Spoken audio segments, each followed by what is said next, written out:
ପଶୁଛ ପାଳୁଛ ପାଳିବି କ'ଣ ତୁ ଖଟୁଛି ଖାଉଛି ତୁ କ'ଣ ଛୁଆଟେ ହେଇଛି ତତେ ପାଳିବି ନା ପଶି ପାଳି ରଖିନା କି ଦଉନା ମୁଁ ଖଟୁଛି ଖାଉଛି ଆଉ ଖଟୁ- ନ ଖଟିନେ କିଏ ସେ ଦବ କିଏ ଦବ ପୁଣି ସକାଳୁ ଉଠିକି ରୋଷେଇ ସାରିଲେଣି କିଏ ସକାଳୁ ଉଠି ରୋଷେଇ ସାରିଲା ଆଜି ସକାଳୁ ସକାଳୁ ଖୁସି ଆମର ବେଣୁସୁ ରୋଷେଇବାସ କରିଦେଇ ଛୁଆଙ୍କୁ ଖାଇବାକୁ ଦେଇ ଆଉ ନିଜେ ଖାଇବା ପାଇଁ ଯାଇଛି ବାଡ଼ିରୁ ଗୋଟେ କମଳା ନେଇକି ଆସିନେ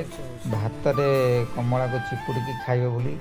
ତୋଳିକି ନେଇକି ଆସୁଛି ଦେଖ ଆମ ଗଛରେ କେଉଁ ଭଳି କମଳା ହେଇଛି ଆଉ ଝୁମୁରି ତାଙ୍କ ପଛେ ପଛେ ବୁଲୁଛି କମଳା ଦୁଇଟା କାଟି ଦେଇଛି ଭାତ ବାଡ଼ିଲାଣି ଏଇ ଆଜି ସକାଳୁ ବେଣୁସୁ ଛୁଆ ବି ସ୍କୁଲକୁ ପଳେଇଲେଣି ଆଜି ବର୍ଷା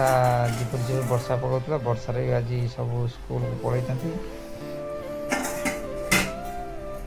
ଭାତ ବଢ଼ା ହେଲା ଝୁମୁରି ସାଥିରେ ଦୁଇ ଜଣ ଯାକ ବସିକି ଖାଉଛନ୍ତି କେମିତି ଦେଖ କହିଲା ସିଏ ବି ଖାଇବ ଝୁମୁରି ବି ଖାଇବ ଭାତରେ କମଳା ଚିପୁଡ଼ା ହେଇଗଲା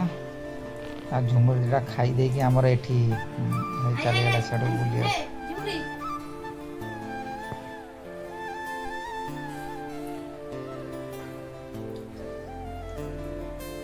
ଭାତ ଦେଲେ